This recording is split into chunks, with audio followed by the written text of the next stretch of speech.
ماه فوریه در چنین روزهای سردی های موسم فصل زمستان دیدن چنین منظره سبز هم زیبا و هم به بهار مانند کس به این دهقانان زحمتکش آفرین میخواند.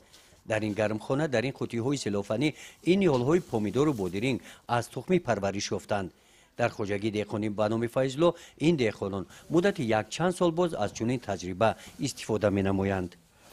پرورده بادرینگ و کدیار، رونر پومیدور با بالگری هستند.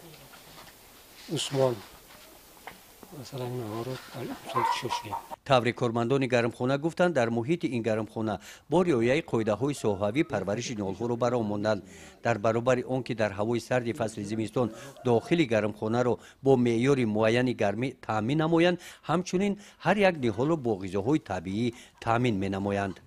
خاک عوض کردیم، خاک هم قرقاچ خاک عوض کردیم برای این کسلی. اساسا همین بادرینگ چه وقت کسل میشه ریشه پوست برای همون خاک حلش کردیم سو می‌بینیم که چی میشه. اجرا نقض. با نظرداشت دهقانان بعد یک چند روز پرورده ها به گرمخانه دیگر گذرانیده شده شنانیده می شوند و در ماه مارس حاصل آنها به بازارهای ناحیه برآورده می شوند. گزارش خواجه نظریف خدای نظر زهروف از ناحیه واسه برای برنامه اطلاعاتی نوید.